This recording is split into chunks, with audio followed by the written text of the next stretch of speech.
Hello survivors and welcome to another Walking Dead Road to Survival video, and in this video we're going to be going over some update posts regards to limit breaks and the bit shop, as public beta is going to be coming to RTS, and with it there's going to be the expansion of Conquest into Loops 3 and 4. We are also going to be able to see what characters are going to be in the bit shop the first time around. Let's get into the news. So first up, we have a quick public beta summary post, as it does say bit shop, limit breaks and conquest loops. I'll just quickly read through it, but this is pretty basic. It says players have been buzzing about the upcoming limit breaks, bit shop and conquest loops in our Discord, and now you can help us test them. We prepared a very special public beta to allow everyone who applies, Android only, to test the current version of all three features. The team is still applying final tweaks to the systems and designs, so anything you experience in the public beta is still a work in progress. This is the perfect chance to help out the team and share your thoughts before the final version is released to all. If you want to apply, you can do so on the actual post itself, which you can find in-game. If you just click on the bullhorn in-game, you can take to the news section, and it does just go through the basics of what is to be expected from the upcoming update. And it just says, please do note that the nature of the public beta for features that are currently in development may contain bugs that impact your ability to engage with the live game, and this is definitely something you should be aware of. You could actually not be able to log into your main game for sometimes days at a time if there is big issues, and there have been issues in the past, unfortunately. Now, it does just break down limit break system. Limit break allows you to push your fighter power to even further. The bit shop is where you can trade in bits earned from selling gold, S-class and 6-star fighters for more gold fighters and valuable rewards. And then, like I said, Conquest Loops 3 and 4, even more challenging levels of PvE content and all new rewards. More details on how and when these features will be released are coming soon, and I will be breaking down that post in just a second.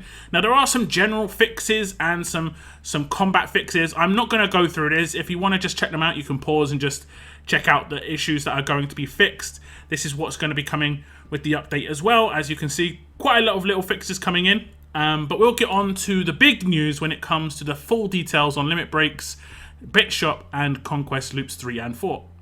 So this is the big stuff, guys. Limit break 1, bit shop, Conquest Loops 3 and 4 will be coming next week, as it shows in that image. We'll just read through the information, and it says, hello survivors, today we are happy to present more information about our update coming to Road to Survival next week. We have 3 major feature expansions being introduced. Our first is limit break, the bit shop, and then Conquest Loops 3 and 4. Limit break 1 allows players to push their fighters even further with introduction of first limit break. Limit breaks will require 1 copy of original gold fighter and award the following benefits. If we just scroll down a little bit, you can see 40 new levels and an improvement to an existing mythic ability. All fighters will receive a boost to their role-specific ability on the first limit break, which will include damage fighters being agility, tank fighters strength, and so on and so forth. An improvement to either the fighter's signature move or adrenaline rush. Now, this is very general language. It just says an improvement and just a boost. So it could be a boost to how it works currently, or you could have to put more military supplies into a secondary update for, let's say, damage fighters. The current one for damage fighters with agility just gives 10% attack boost, and that only affects things like your signature move damage and your basic attacks unless you do a multi-hit rush. Tank fighters, it's going to be crit resistance, so it could give you a second version of that. So for instance, the crit resistance could go up from 20, and then a second version could go up to 40. The same with agility. The first one could be 10, and it could be like agility 2 and give you another 10% damage. So obviously it'll be just an improvement over what we have already. An improvement to either the fighter's signature move or adrenaline rush could mean the actual adrenaline rush itself. For instance, like if it's 400%, you could get another thing added where it goes up to 420% or 440%. Or like for a signature move, it could be the same sort of deal where it goes from 150% to like 175%.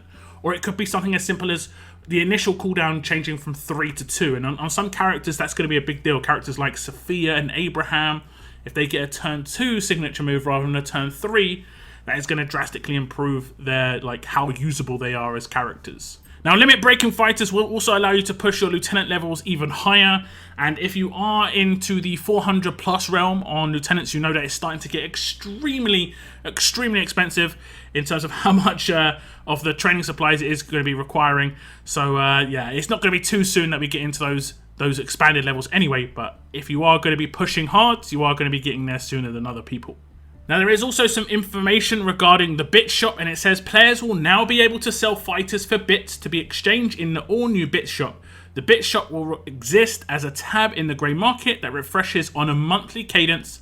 To obtain bits, you sell 1 gold fighter and you get 1 gilded bit, and selling S-class fighters gets you 2 rare bits, and selling 6-star fighters gets you 1 rare bit.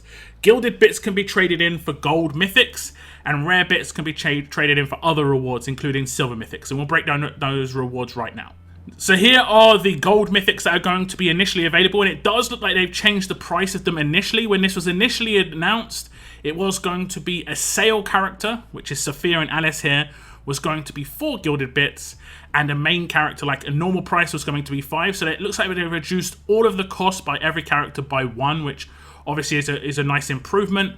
And the 2 first sale characters are going to be Sophia and Alice. You can get a maximum of 1 of these characters, and it costs you 3 gilded bits to do so. Then we have Dale, Abraham, Sophia, Tyrese, Ivanova, Garrett, Alice, and Shiva as the actual main characters in here that are not on sale, and you can get up to 3 of these. That means you could, for instance, get all 3 of the characters required to fully limit break a character straight away. And there is some information here with regards to the rare bits, and as you can see, a silver choice token costs 10 rare bits, and you can claim that up to 5 times a month. A silver random token costs 8 rare bits, and you can claim that up to 5 times a month. A Bernadette costs 4, and again 10 times. And a PvE refill is 1, and you can do that up to 100 times. Now, a PvE refill basically means a wildcard, if you didn't already know. Now, this should all reset on a monthly basis. It does mean you should be able to trade in your 6-star characters for these rare bits. Selling 8 6-star characters will be able to get you a random silver mythic, or selling 10 6-stars will get you a choice of a silver mythic. I think a lot of people will have their eyes on the Bernadettes, which is basically the equivalent of being able to get yourself 40 bennies a month, and the price of them is only 4 6-star characters to be sold, gets you 1 Bernadette. Now, there is some final information here, and it says each month a new character will enter the bit shop and another will leave. Expect to see powerful characters find themselves in the bit shop over time. So over the course of a year, we will get 12 new characters. I do hope they announce which character's going to leave, just in case people do want to like rush and pick that character up before they do. There is also some information with regards to Conquest Loops 3 and 4. It says 2 more loops of content are coming to Conquest. These loops will feature all new fighter enemies, all new rewards, and all new challenges. Conquest Loops 3 and 4 will be restricted to using mythic fighters only.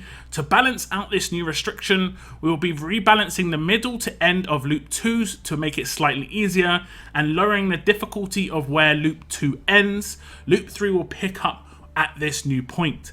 Keep progressing your conquest levels to improve your tribute even further and get an edge on your enemies, and expect these changes to go live next week. Okay, so that's all the information we have with regards to limit breaks, bit shop, and Conquest Loop 3 and 4. It will be coming in next week, and we'll have to deep dive, especially on limit break, because it really depends on what character buffs, characters get. It's as simple as that. For instance, let's take Tyrese as an example. If he was to get a boost to his signature move, it would just be kind of like, okay. But if he was to get a boost to his rush, and specifically the damage on his rush, that's where it would have the biggest impact for Tyrese himself. We'll have to see how the class-based actual stuff works as well. Is it just going to be a straight second tier of exactly what we've had before? Is it going to be a boosted version? Is it going to be a changed version? Is it going to be like agility 2 for damage dealers? And that's going to help characters that do multi-hit rushes, for instance. Sandy and Ivanova are going to get a big boost there. Characters like Andrew and Tyrese, not so much, because it doesn't impact their rush. So we'll have to see how it works for all of these characters. And some characters could get a big boost, like I said before. Like if characters with turn 3 signature moves got it changed to turn 2, that would be ideal for a lot of characters. And then certain characters with turn 2 could get changed to turn 1. Like one of the ones I hoped that would get changed was Michonne's signature move being turned to turn 1, just because the bleed isn't that great on turn 2, but on turn 1 it'll be really impactful. So yeah, I think we'll just have to wait and see when it comes to limit break. I think a lot of people's attention will be drawn to Conquest Loops 3 and 4 only being able to use mythic characters, But I mean, this is something I kind of advocate for because I thought it was really weird that people were using 5 stars, 6 stars, and S classes for the boss stages, which is meant to be the hardest stages, and Mythics for the easier stages in between.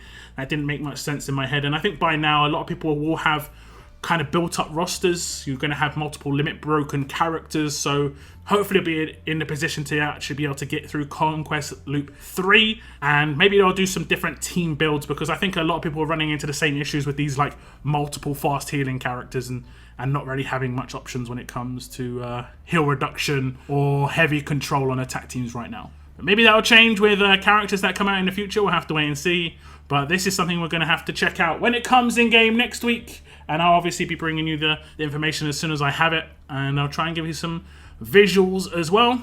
But that is going to be the end of my video today, guys. Leave your thoughts in the comments down below. I want to thank you very much for tuning in. And as always, keep on surviving, guys.